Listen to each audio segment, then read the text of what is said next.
today we want to continue our discussion about linear models for classification, and today we want to talk about support vector machines, which are really important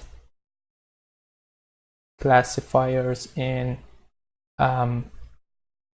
machine learning area. Probably you heard about them a lot, or SVM.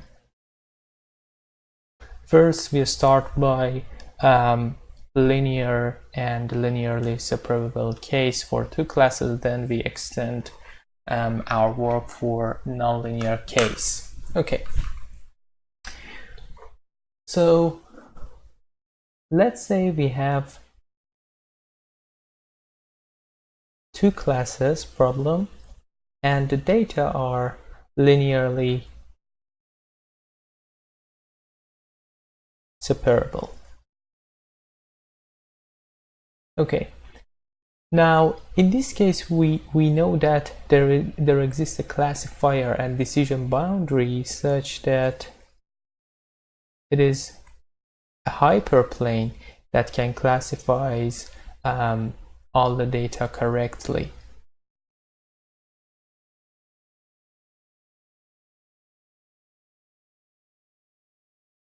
Okay, this is the equation of the hyperplane. Okay, and we know that this is not unique.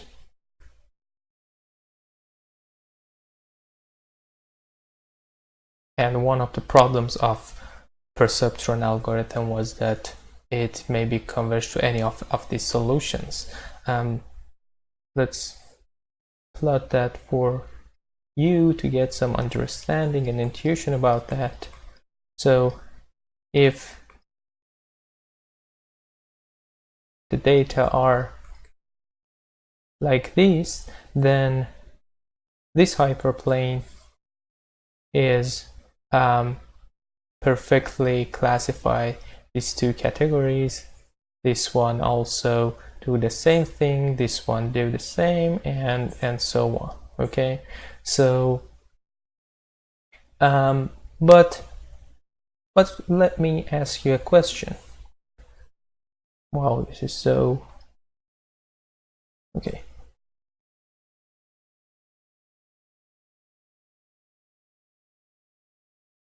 Let's say our data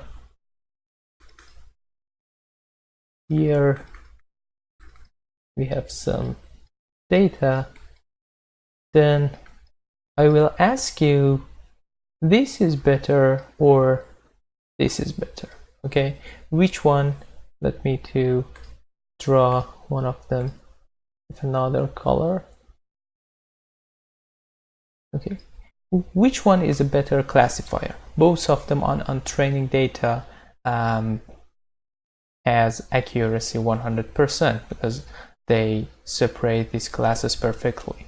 But we know that for test data, if we have something like this in here, then this classifier fails. Okay, because it classifies all of this region for this class. Okay, so it classifies this wrong. In other words, the generalization of this classifier is not very good, and so we prefer this one.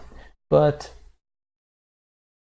what is the feature of this line that we prefer that? As you probably notice, we want, so this is the basic idea behind SVM classifier. We need to have a classifier that can maximize this distance. Okay, so we need to have a hyperplane that have maximum margin from the nearest point in the data. Okay, from the two categories, from two classes. Okay, so now this is great because in this case we know that the solution is unique. Okay, so let's say call this Z, this distance, because we want to have equal distance, so this is z and this is also z. And from linear algebra, probably you know that the distance between a hyperplane and set of point is the absolute of g of x over w. Okay, now we can scale w such that g of x for these 2 points is equal to 1. Okay, so the distance or the total margin will be 1 over w plus 1 over w, which is 2 over w. This is the norm of the weight vectors. Okay, and we want to have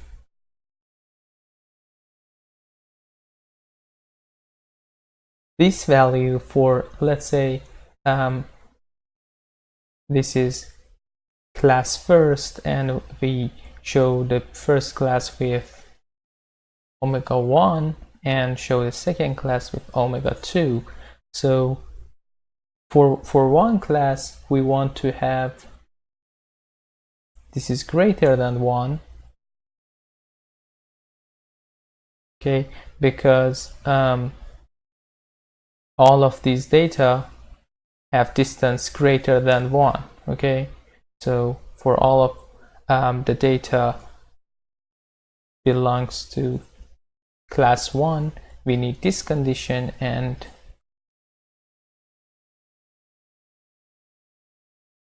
we need this condition for data belongs to class 2. Okay, so we want to maximize this. So this is the margin, and we want to maximize this margin. Okay, we could actually write this in a better way based on minimization. So our cost function is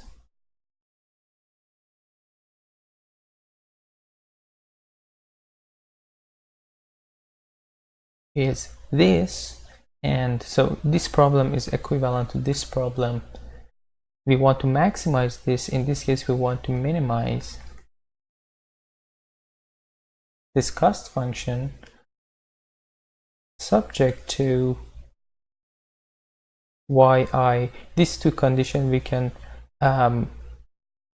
make them more concise in this way: w transpose xi plus w null greater than 0, because if we encode the output vector as +1 or -1, then it will automatically implement this in just one condition. Okay,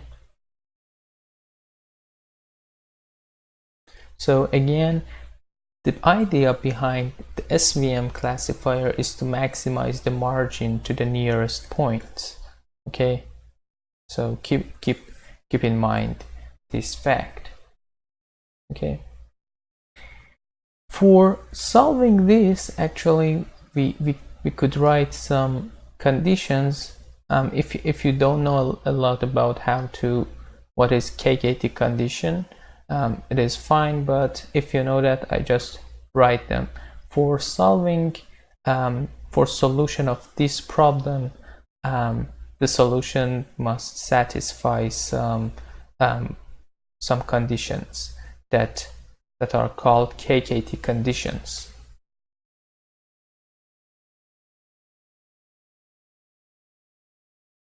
The first condition is that the derivative, the partial derivative respects to w of Lagrangian function is 0 respects to w null also is 0, and Lagrange multipliers, we call these Lagrangian multipliers, is greater than 0 or equal to 0, and the complementary slackness is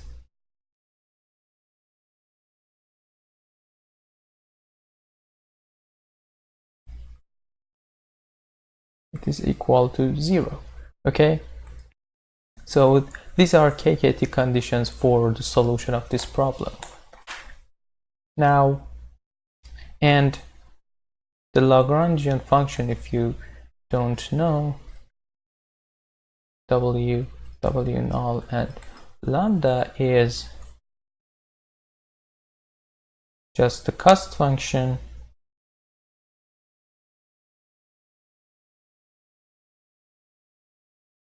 times all of the constraints with Lagrangian multiplier term.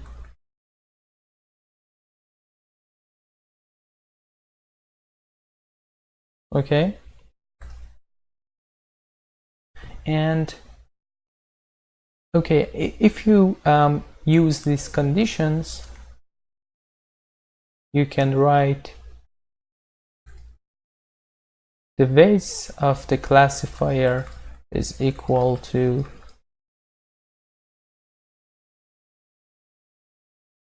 this, and we have this one. Okay, so in case that we have lambda I is not 0, then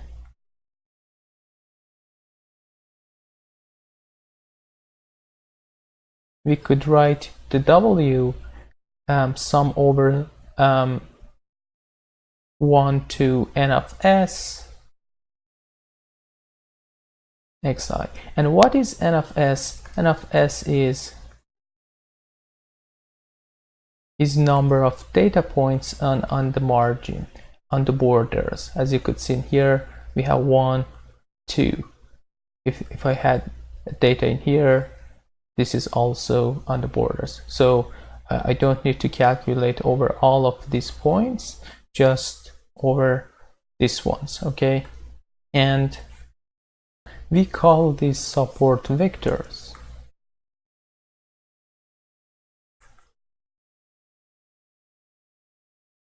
Okay, so the great thing about SVM is that the cost function is convex. We talked about convex function a little bit, but again, convex function, when we have convex function, we know that if we reach a local minimum, it is also a global minimum. Okay, and the solution is unique.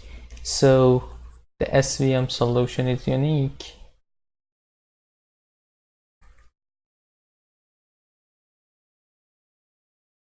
In opposite of perceptron algorithm, for example. And yeah, that is so great to have this classifier, because the cost function is convex and the solution is unique, and so this is a good classifier.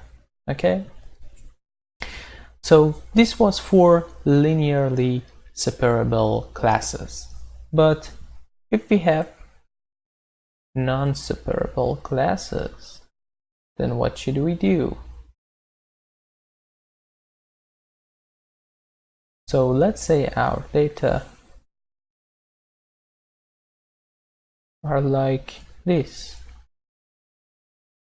We have some data points in here, and other class data points are here, and let's say this is probably our classifier. These are support vectors. Let's say this is on this, and this. So this is the classifier, and these are just the borders, and these are support vectors. but we have some other data in here.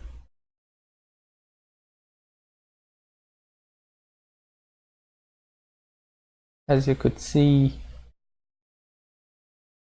some of them belongs to this class, but they are in this side of the classifier, and some of them are in this side, and they are actually misclassified by the classifier.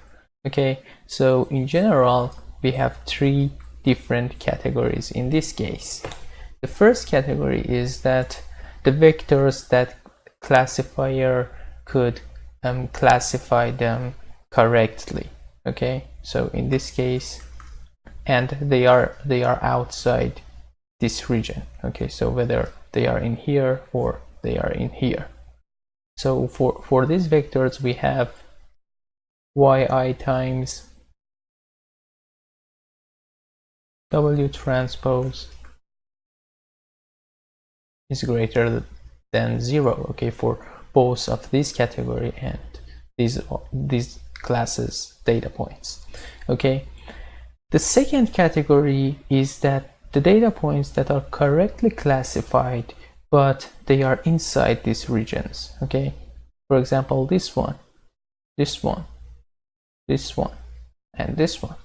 In this case we know that, so they are correctly classified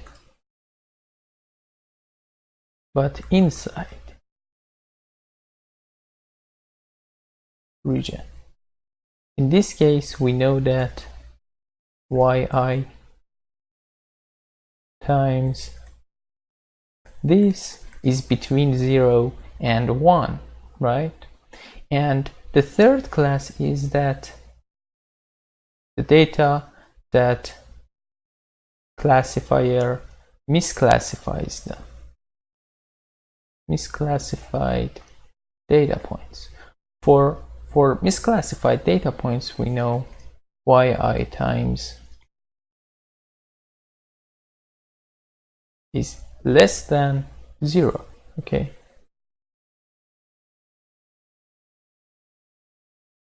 okay, so we have these three categories. Okay, we could actually write all of them in just one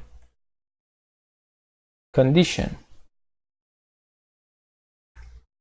that is yi times w transpose x plus w null is greater than 1 minus zeta I.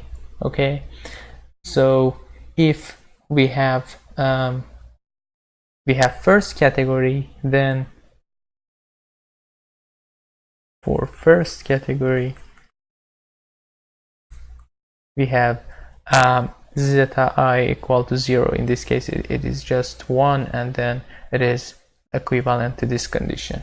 Okay, and similarly for the second condition we have this, and for the second and for the third condition and last condition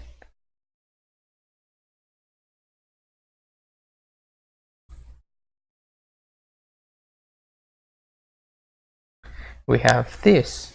Okay, okay, what actually do we need? We need to have in our ideal case we need to have these factors to be as small as possible. Okay, so we need to have very small of these factors. We actually call them slack variables. Okay, so we need to have as small as possible slack variables. Okay, because if and they are positive. Okay, so in case of they are 0, it is the ideal case, because it means that all of data points are classified correctly and they are outside the region, so it is the best case. Okay, so we could write a cost function for this based on, this is the first term of SVM, and we introduce another term with a factor, with a parameter c,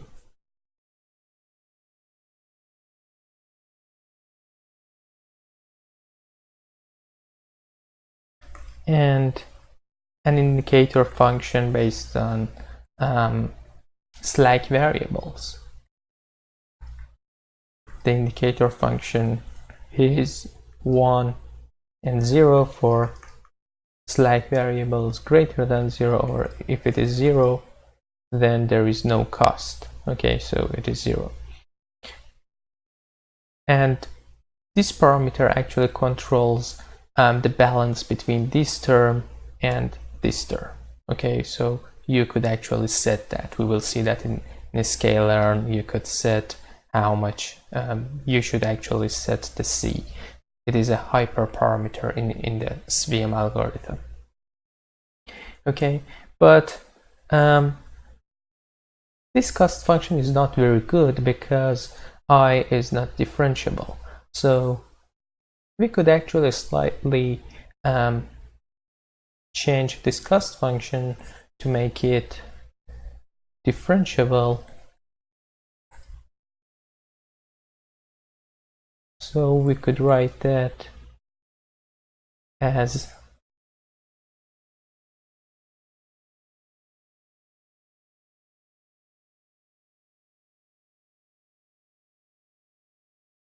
so in here we just wrote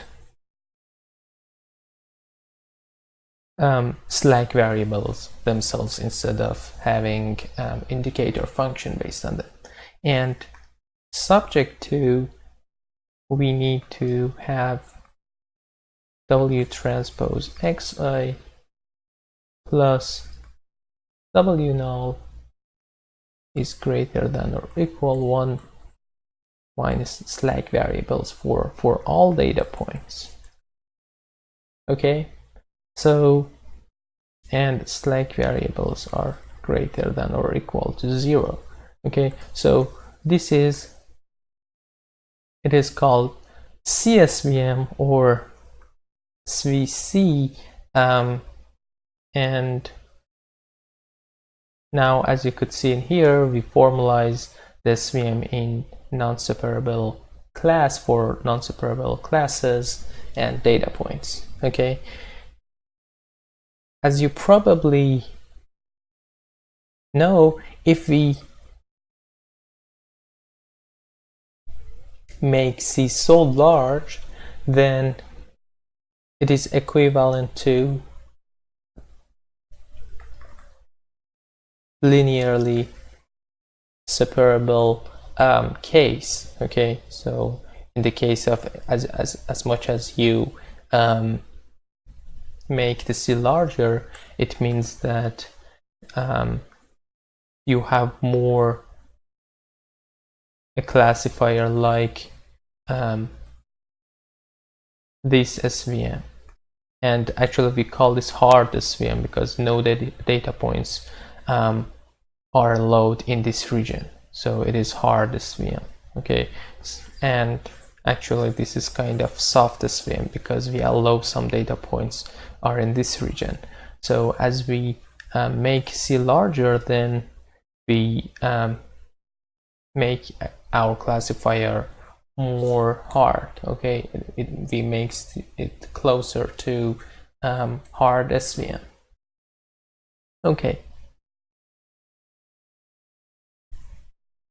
until now we just talked about the linear case of SVM, but as we want to talk about the nonlinear case of SVM.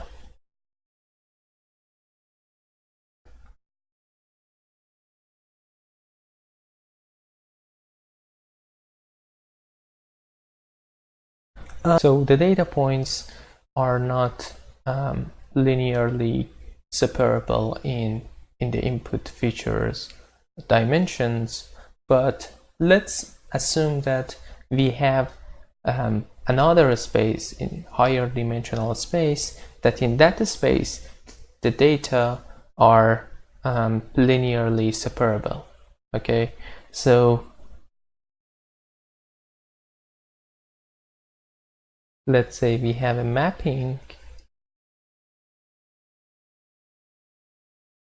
from the input space to Rk, and k is greater than L probably, and in that space we know that the data are classified by hyperplane correctly. Okay, so in this space we could actually write SVM formula. Okay, that is W transpose X plus W null, and the W's are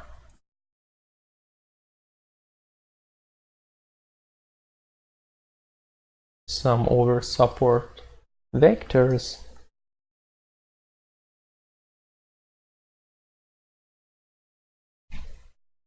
Okay, as you could see, this is the SVM classifier.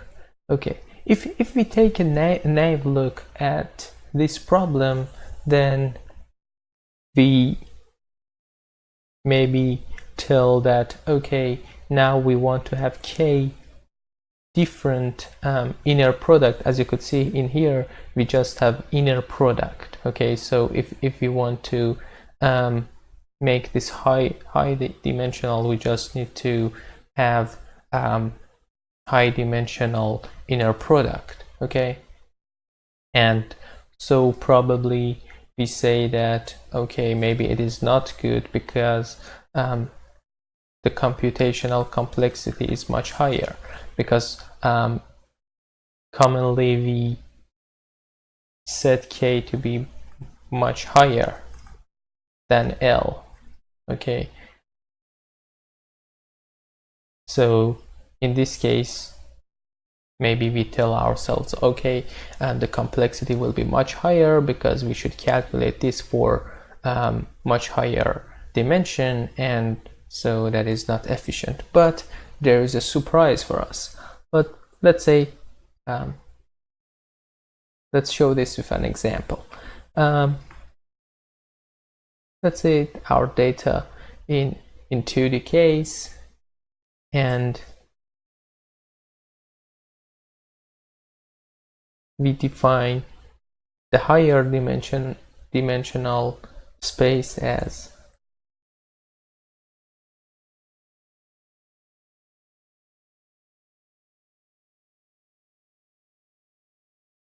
this. Okay, in this case the inner product of yi and yj is, you could prove that with linear algebra, with actually simple mathematic calculation, that it is equal to the inner product of the input vectors squared.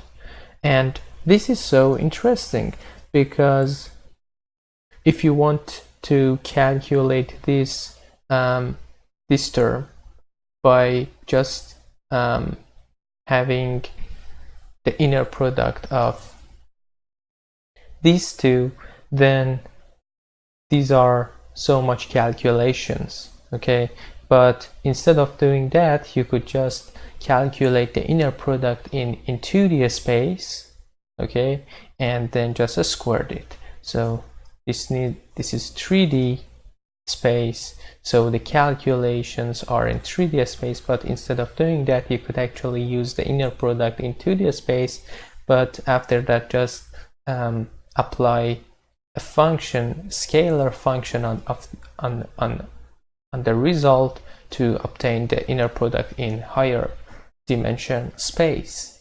And this is so surprising, and we could use that. So it tells us, okay, we can convert our input data to much higher dimensions data points without having too much computational complexity.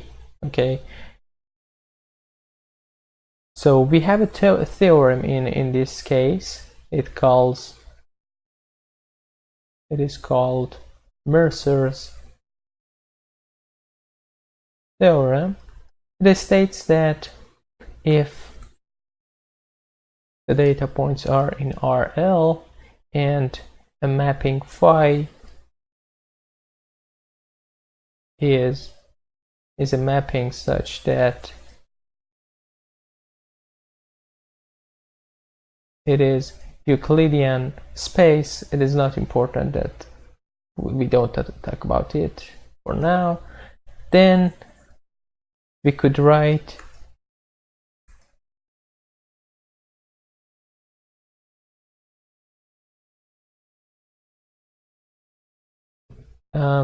the inner product. So this is the inner product of x and z in higher dimensional space, okay, because phi is actually that transforms data points from low dimensional space to higher dimensional space. So in this case we could show all of this with a function of x and z. Okay, this is so cool. Maybe it is not very obvious that how much is that cool, but trust me, it is so cool result. And we have some other conditions for that, but and we call these kernel functions. We have some typical kernel function in pattern recognition. The first one is polynomials. In this case, k of x and z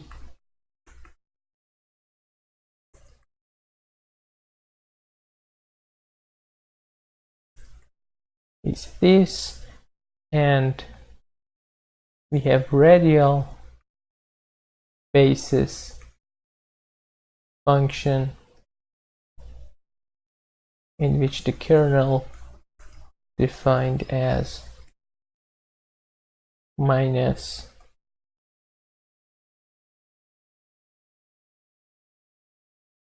okay, it is like Gaussian. Okay, so in this case, when we apply we call this actually kernel trick. When we apply this trick, we could write our classifier as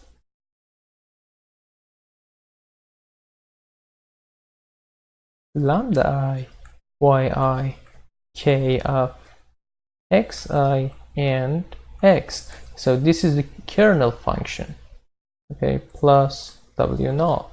So in this case, if I want to show that visually, it means that if we have x1 to xl, this is the input data, then I just need to calculate k of x1 and x, k of x and s, because these are the numbers of these are the support vectors. X, then it is lambda 1 y1 to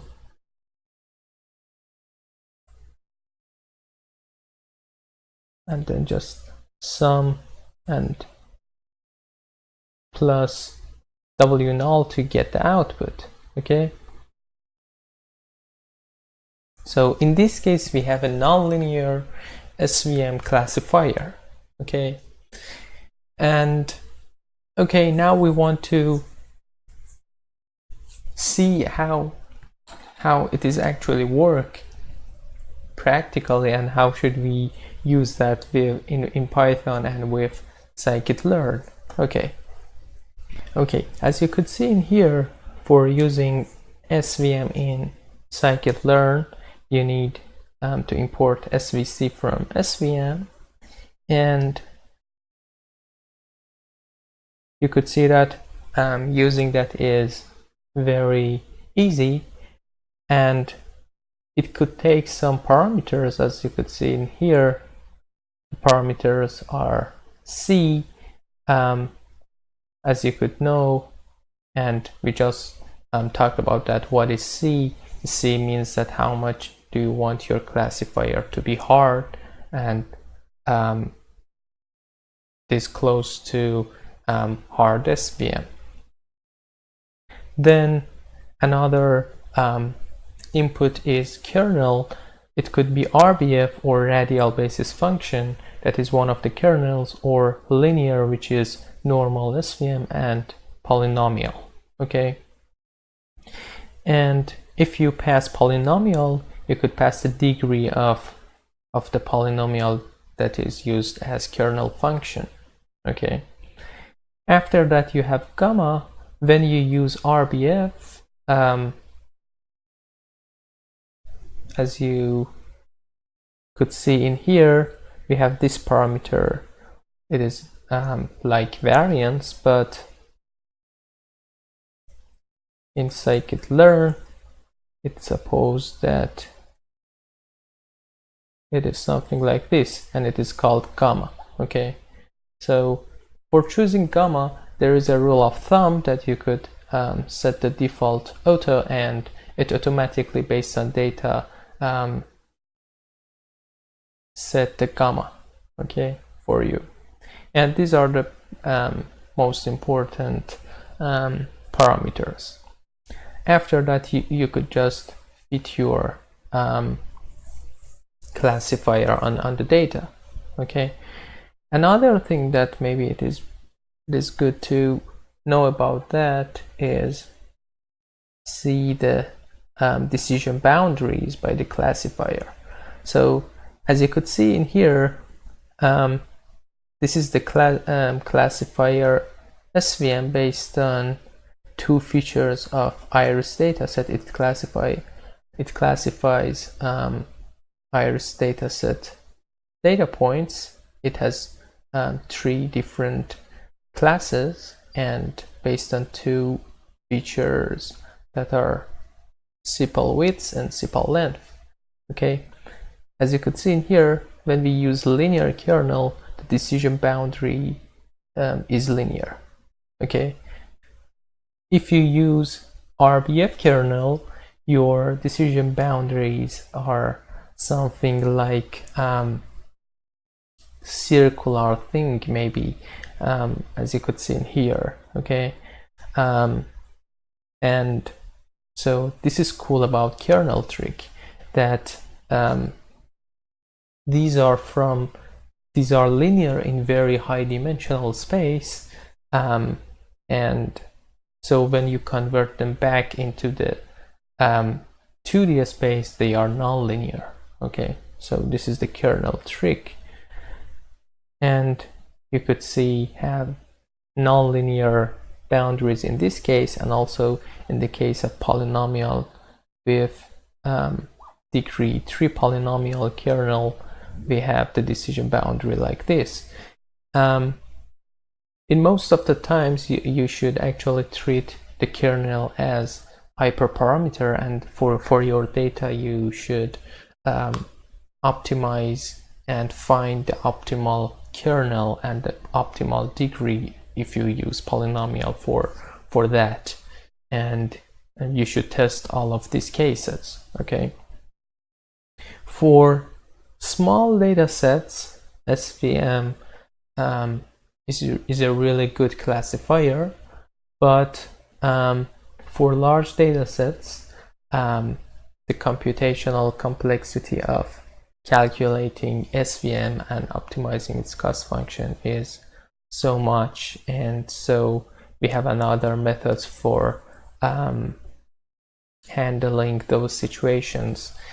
But if you have relatively small data set, use SVM, and using SVM is probably should be one of your best choices.